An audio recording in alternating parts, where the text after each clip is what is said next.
في الفيديو ده ان شاء الله هحكي لك عن تجربتي مع شركة كلاود ويز وازاي تحجز عندهم استضافة سحابية بأكبر نسبة خصم ممكنة، وهتابع معاك خطوة بخطوة بالفيديو طريقة حجز الاستضافة وطريقة تفعيلها وطريقة التأكيد عليها، لأن عندهم أكبر مشكلة إن أنت تقدر تعمل الحساب عندهم ويقبلوا حسابك ويفعلوا لك الاستضافة. تابع معايا الفيديو هنعرف كل الخطوات دي بالتفصيل. معاك عمر مصري من أكاديمية دقة، أهلا بيك. شركة كلاود ويز طبعا انتشرت في الفترة الأخيرة انتشار كبير جدا، واغلب المواقع المحترمه يعني والمشهوره واغلب المتاجر الكبيره بتستخدم شركه كلاود ويز كاستضافه سحابيه.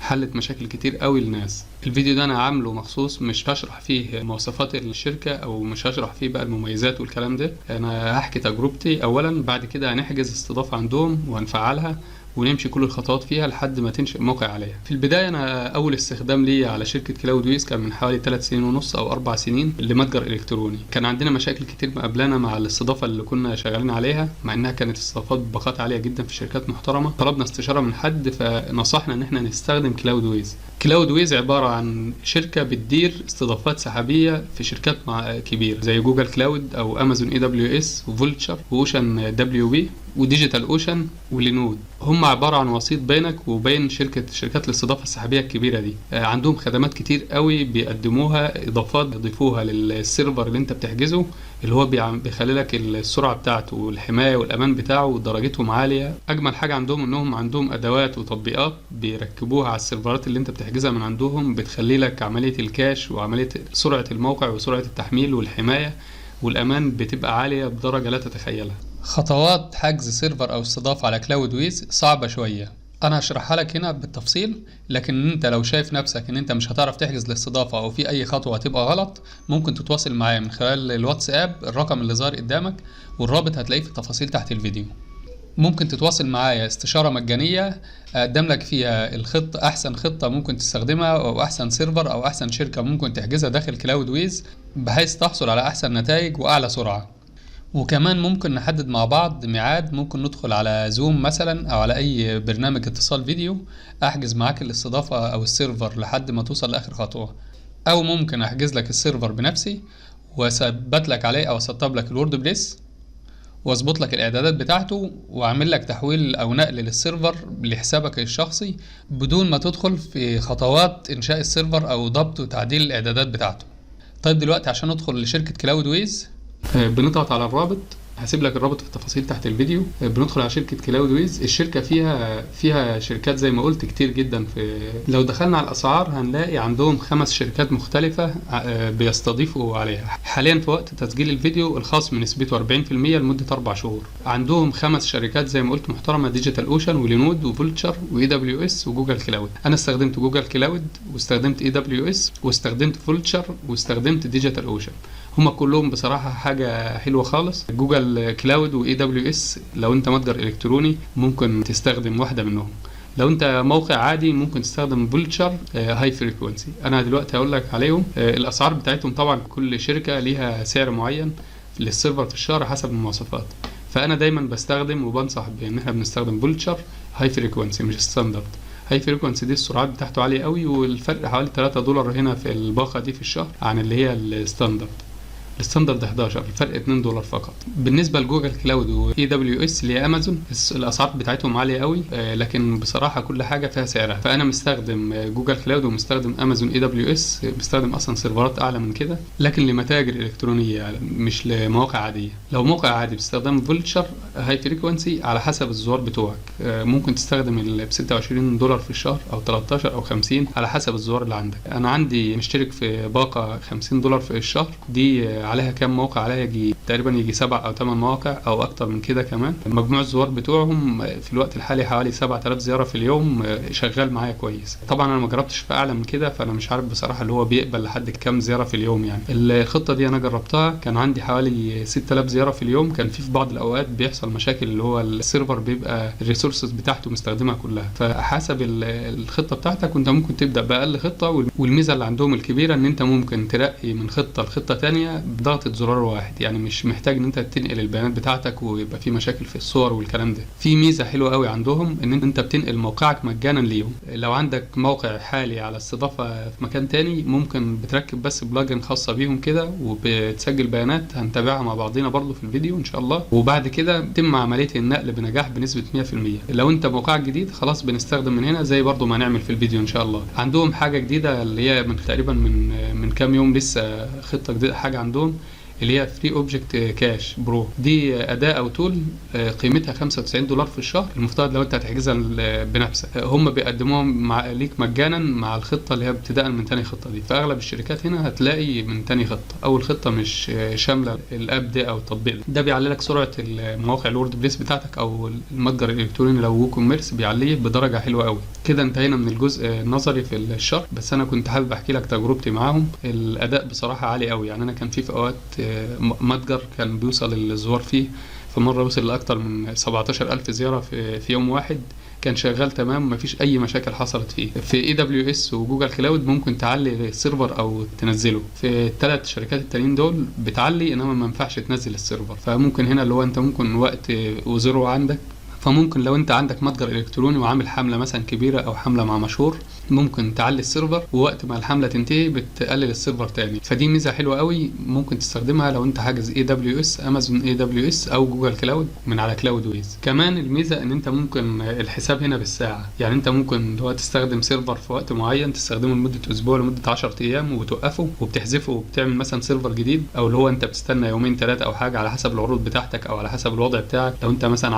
عامل حمله لمنتج معين لاندنج بيج عاملها او حاجه ممكن بتستخدمها فتره معينه، اول ما بتوقف السيرفر وبتحذفه خلاص بيوقف حساب عليك. فدي نقطه عندهم كويسه. لو انت عايز تعمل حاجه بتجرب في موقع معين او حاجه معينه وعايز تعملها على سيرفر جانبي، بتعمل سيرفر وبعد كده تضيف عليه الموقع بتاعك وبتشغل عليه اللي انت عايزه وتجرب يوم يومين 5 ساعات 10 ساعات، بعد ما بتوقفه بيحسب لك الوقت ده بس وما بيحسبلكش الشهر كله. فدي ميزه يعني كويسه قوي، والدفع عندهم شهري وبتدفع في اخر الشهر، يعني بيبعت لك الفاتوره في بدايه الشهر الجديد بتاع الشهر اللي فات. هعرفك هنا ازاي نضيف رصيد بحيث ان انت ما تنساش والفيزا يكون ما فيهاش رصيد وقت الدفع والسيرفر اللي هو يقف او يحصل مشاكل فيه. ففي الفيديو ان شاء الله هعرفك ازاي تشحن الحساب برصيد مسبق، يعني بحيث ان هو يسحب اوتوماتيك منه كل ما الشهر يبدا، تضيف رصيد لشهرين 3 4 الرقم، يعني بحيث ان انت ما يحصلش عندك مشاكل. اول حاجه احنا قلنا هنستخدم فولتشر هاي فريكوينسي. انا هحجز اللي هي الاستضافه دي عشان استمتع السيرفر ده عشان استمتع بالفري اوبجكت كاش. التفاصيل بتاعته الرام 2 جيجا والبروسيسور 1 كور، والستورج بتاعتك المساحه بيديك 64 جيجا مساحه و2 تيرا باندويت اللي هو نقل بيانات او للزوار، يعني 2 تيرا دي هتقبل معاك ما شاء الله عدد زوار مهول. يعني في بس نقطه بالنسبه لجوجل كلاود واي دبليو اس، هنا بيديك الباندويتس بيديك 2 جيجا اللي هو هنا بيحاسبك الباندويتس وانت ماشي، يعني انت شغال ممكن باندويتس تاخد 2 جيجا 4 جيجا 50 جيجا 10 تيرا على حسب. الاسعار بتاعتهم قليله جدا، يعني انت السعر اللي عندك ده $33. لو انت مثلا استهلكت هنا 500 جيجا استهلكت 1 تيرا 2 تيرا 3 تيرا، لو استهلكت 3 تيرا ممكن تلاقي الرقم ده ممكن ما يزيدش $10 عن كده يعني. بس هو دي ميزه اللي هو على اساس ما يحاسبكش على حاجه وانت ما توصلش ليها وتبقى دافعها ومش مستخدمها. ده بالنسبه للامازون اي دبليو اس وجوجل كلاود، انما الباقيين دول خلاص هو بيديك مساحه معينه وانا شايف ان هي بتكفيك خالص، يعني لو على حسب الخطه اللي انت بتستخدمها. انا استخدم هنا هقول له ستارت فري، هيحولني على الشاشه بتاع تسجيل حساب. اول حاجه في خطوه مهمه قوي، على ان الخطوه دي ما عملتهاش دلوقتي مش هتحصل خصم. اول خطوه اللي هي عشان ما ننساهاش اللي هو احنا بنكتب الكوبون الخصم هنا، لان هو ده المكان الوحيد اللي احنا ما كتبناش فيه الكوبون واحنا بنسجل خلاص مش بتاخد خصم. فانت بتدخل هنا وهتكتب الكوبون وبعد كده بيقول لك صح فخلاص الكوبون ظبط معاك. بتسجل بيانات، هنكتب هنا الاسم بتاعنا ونكتب هنا الاسم الاخير وهنكتب الايميل بتاعنا هنا وبنكتب الباسورد اللي احنا محتاجينها هنا. الباسورد اللي انت هتكتبها لازم تكون اكتر من 8 حروف او ارقام، يكون فيها حرف كابيتال وحرف سمول ويكون فيها رقم على الاقل يعني في كل حاجه منهم. بعد ما بتكتب الباسورد هنا بيقول لك انت ايه يعني، فانت تقول لو اي كوميرس، لو انت هتعمل متجر الكتروني هتقول اي كوميرس، لو انت هتعمل موقع للتدوين للربح من الافيليت او ادسنس او كده بتقول بلوجر، على حسب اي حاجه مش هتفرق معاك يعني. فانا هقول له اي كوميرس مثلا لو انا هعمل متجر الكتروني. بيقول لك هنا انت تقريبا ممكن تستهلك كام في الشهر، هتقول له مثلا من $0 ل $50. لو انت الباقه بتاعتك هتختار باقه صغيره او ممكن تختار اي باقة، هي مش بتفرق معاك وهناك، بس دي احصائيات هم بيحسبوا منها حاجات عندهم يعني. عايز يعرف انت مين قبل ما تشترك يعني شوية. بعد كده بتقول له اي اجري وتقول له ستارت فري. بيقول لك بليس ويت، بيعمل لك كده بينشئ لك الحساب. بعد كده بيفتح لك الصفحة دي، وفي الخطوة دي بتختلف من شخص لشخص أو من دولة لدولة. في بعض الأوقات بتلاقيه جاب لك هنا خلاص بيقول لك تمام، في إيميل جالك وخلاص بتدخل بتسجل دخول وبنكمل الإجراءات. وفي بعض الحالات اللي هو بيجيب لك هنا بيقول لك أنت عشان تعمل اكتيفيشن لازم تبعت إيميل للإيميل ده كده. بعد ما بتبعت الإيميل بتقول له إن أنا محتاج إن أنا بسجل حساب وعايز أعمل اكتيفيشن ليه، عشان إن أنا أعمل موقع مثلا مدونة عليه أو أعمل متجر إلكتروني عليه أو كده. بس هو على طول بيعمل لك اكتيفيشن. احنا هنعمل الخطوه مع بعض دلوقتي يعني. هنفتح جيميل بتاعنا اللي احنا مسجلين بيه. كل اللي هنعمله هناخد الايميل ده كده ننسخه، وندخل على الجيميل بتاعنا اللي احنا مسجلين بيه، نبعت ايميل نقول لهم ان احنا هنا هنضيف الايميل اللي هنا كده.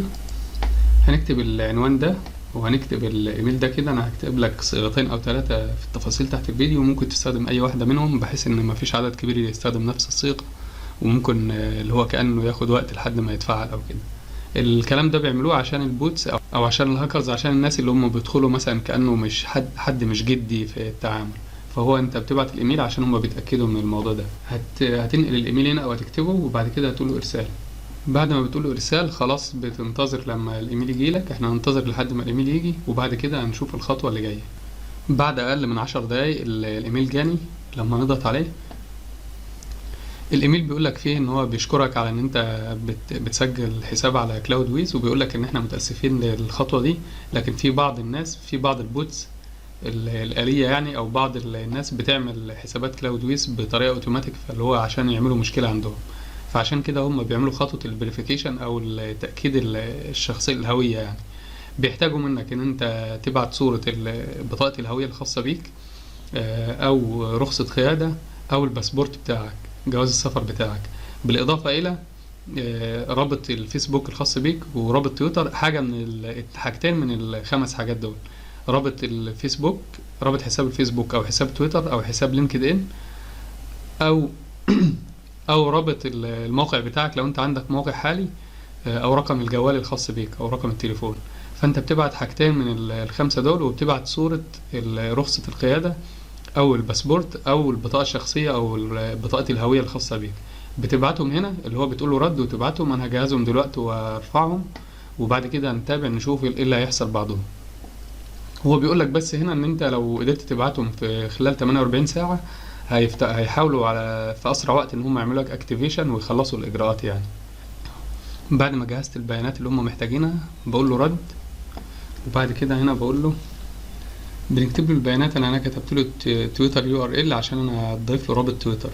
انت ممكن تكتب له بقى بدل تويتر دي تكتب له فيسبوك URL، وتضيف له مثلا رابط الفيسبوك، او تضيف له اي بقى رابط لينكد ان، اي رابط منهم، او الويب سايت URL بتاعك اللي هو رابط الموقع بتاعك، او رقم الجوال وكده.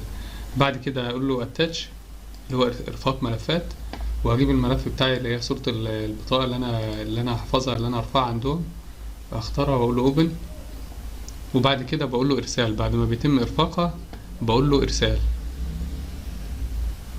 بننتظر بعديها ولما نشوف هيرد علينا يقولنا ايه، ونشوف الخطوة اللي جاية. بعد حوالي نص ساعة جه ايميل جديد اللي هو بتاع الاكتيفيشن اللي هو success@cloudways.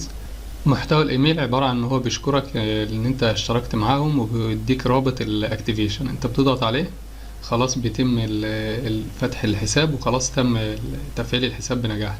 دي اهم خطوة في البداية خالص ان انت عشان تفتح حساب. تمام. بعد ما بتضغط على الرابط بيفتح لك الحساب، بيفتح على الصفحة دي كده. خلاص بيجيب لك بعض المعلومات يعني او المميزات اللي عندهم والكلام ده.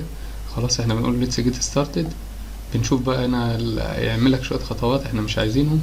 المفترض كده هو مدينا 3 ايام تجربة مجانية. احنا مش هنستنى 3 ايام، على اساس في بعض الحاجات اللي احنا هنعملها ما بتبقاش موجودة في وقت الفترة التجريبية، وعلى اساس ان احنا نسجل الفيديو بالكامل يعني في وقته بقى.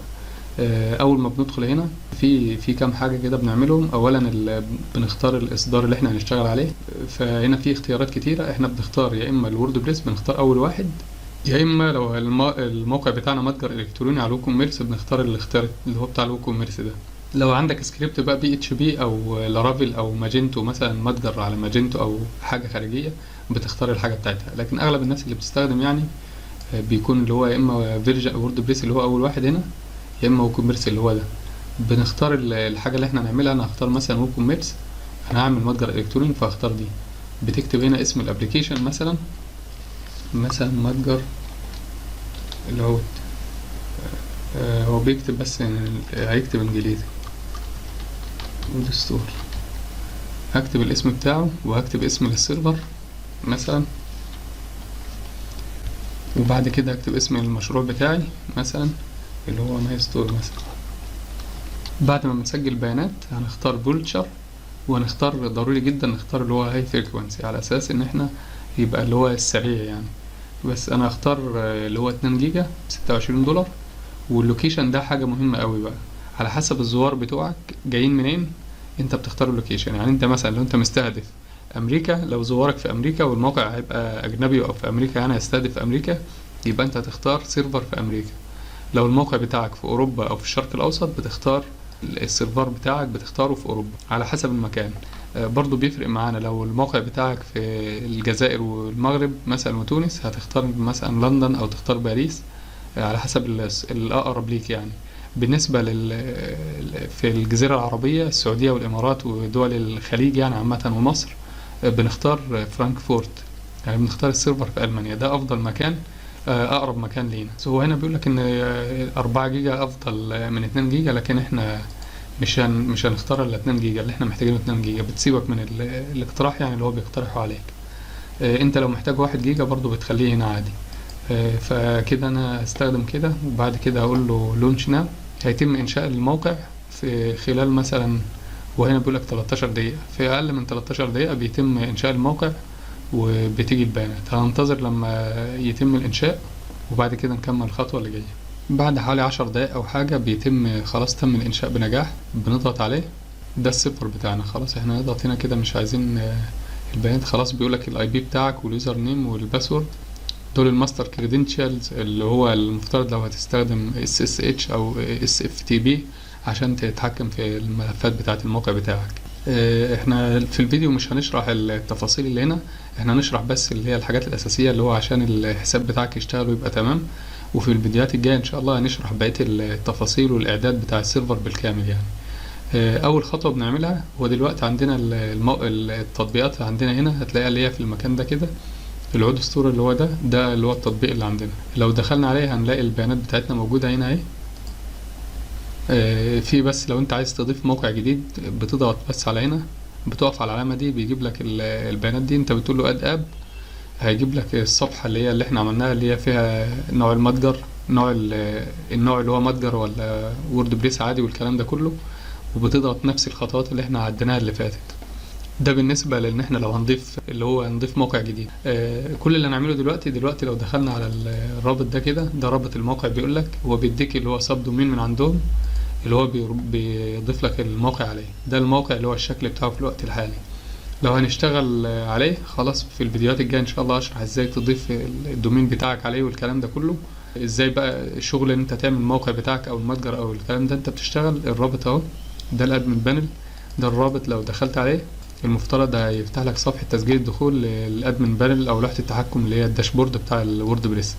بتاخد الايميل بتاعك كوبي وبتدخل هنا تضيفه، وبتاخد الباسورد برضو من هنا بتضغط عليه بيديك كوبي، وده باسورد هو مديهولك يعني.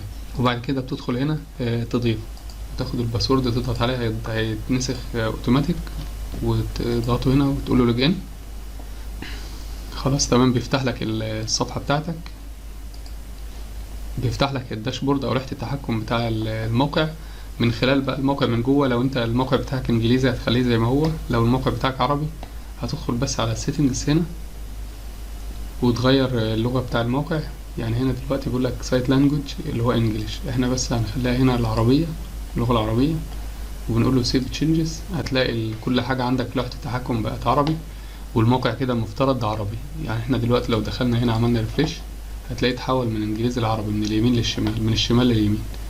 خلاص تبدأ بقى بتشتغل عادي الشغل بتاعك لو انت مبرمج او لو انت بتفهم في البرمجة، او لو هتمشي بخطوات ورا فيديو من الفيديوهات على القناة عندي او على اي قناة. هتمشي مع الخطوات وهتشتغل معاك والدنيا هتبقى تمام معاك يعني. ده بالنسبة للوحة التحكم. احنا في خطوة بس ضرورية عشان اللي هي برضو ممكن يحصل فيها مشكلة، احنا هنعملها مع بعض، اللي هو هنعمل ابجريد ماي اكونت على اساس ان كل الخيارات اللي هنا تتفاعل معاك، خاصة موضوع الكاش والكلام ده. احنا هنعمل ابجريد ماي اكونت عشان نضيف الفيزا بتاعتنا. بيفتح لك الصفحة دي كده، هنا بتسجل رقم الفيزا والاسم اللي مكتوب على الفيزا، وبتسجل الشهر والسنة اللي هو هتنتهي فيهم والسي في في. بعد كده بتكتب هنا العنوان بتاعك اللي هو العنوان بتاع المنطقة بتاعتك والمدينة والدولة بتاعتك، وبعد كده بتكتب رقم الجوال. هنا بيقولك انت ايه يعني، individual شخص ولا مؤسسة بيزنس او شركة يعني، فممكن تقول individual وتقول authorize. في الحالة دي خلاص هو بيتم عملية اللي هو التأكيد، بيسحب حوالي $1 أو $2 بيسحبهم من الفيزا، بيتأكد ان الفيزا مظبوطة تمام، وبعد كده بيرجعهم لك تاني في الفيزا يعني. خلاص كده تمت إضافة الفيزا. بتتأكد بقى إن الفيزا عندك بيبقى عليها رصيد مقابل الفاتورة بتاعتك اللي هي كل شهر، أو لو أنت خايف إنك أنت تنساها في وقت من الأوقات ويجيلك إيميل ما تكونش بتفتح الإيميل أو حاجة، في الحالة دي بفضل إن أنت بتضيف رصيد هنا. في عميل عندي كان في مرة تقريبا ضاف رصيد ل2 أو 3 سنين ضافهم هنا في الفاندز دي، على أساس إن هو يبقى بعد كده يبقى مرتاح، مفيش أي مشكلة عنده إن هو كل شهر بيتم الخصم تمام. في عميلة تاني كنت بعمل لها متجر تعود، فبرضه ضافت تقريبا رصيد لسنة لقدام، على أساس إنها ما تنساش في وقت من الأوقات ويحصل مشكلة يعني. فأنت عشان تضيف رصيد بتدخل على فاندز، وعشان تشوف الفواتير اللي عليك بتدخل على انفويس دي بيجيب لك الفواتير هنا. هنا الريال تايم بيلينج بيجيب لك انت عليك تقريبا الفاتورة لحد دلوقتي تقريبا الشهر ده تقريبا كام يعني. واحنا هنا عشان لسه السيرفر عاملينه ولسه ضايفين الفيزا لسه صفر. بعد ساعة هتلاقي هنا اتضاف لك اللي هو رقم كده بالسنتات او حاجة. هنا الانفويسز دي الفواتير بتاعت الشهور اللي فاتت اللي عندك والحالة بتاعتها.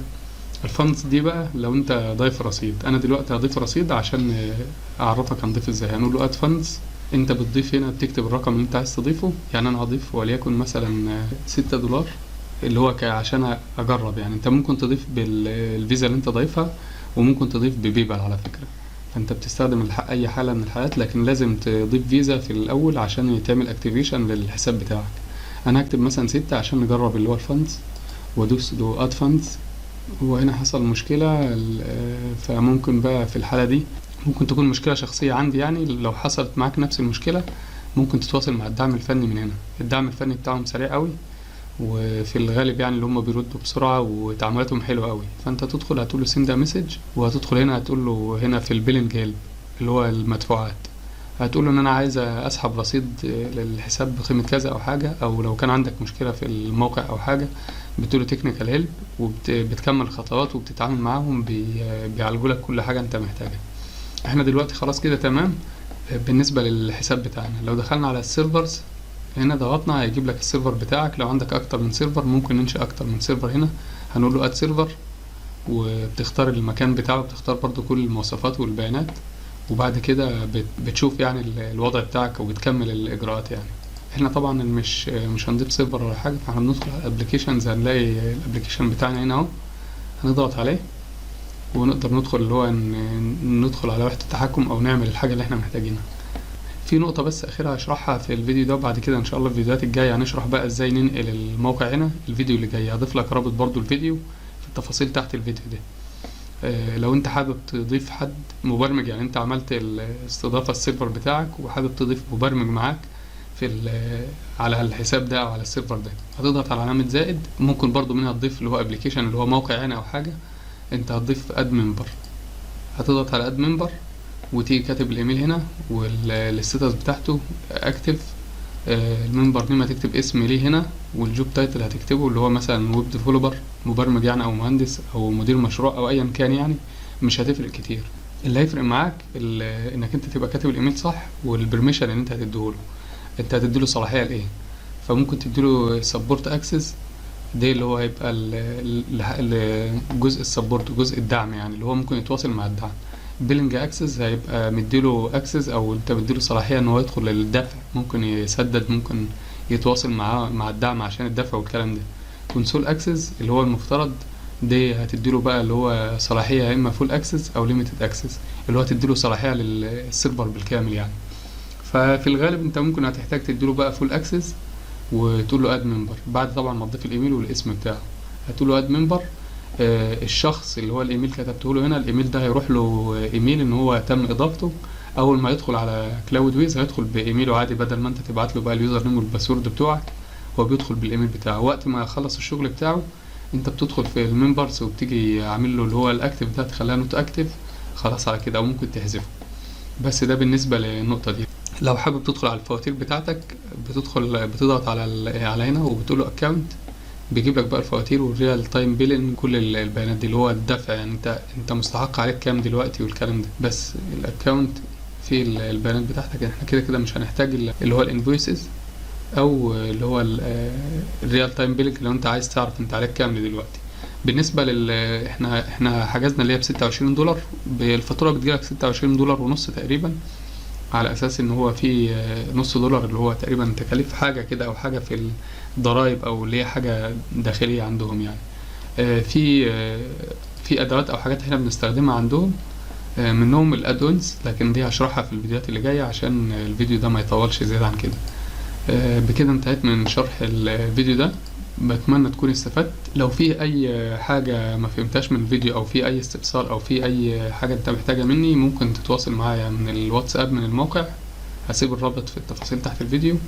وممكن تعلق لي على الفيديو وتقول لي الحاجة اللي انت محتاجها، او الجزء اللي انت مش فاهمه، او الجزء اللي انت عايزني اشرحه، وان شاء الله اشرحه في فيديو جاي بإذن الله. بتمنى تكون استفدت. شكرا ليك، والسلام عليكم ورحمة الله وبركاته.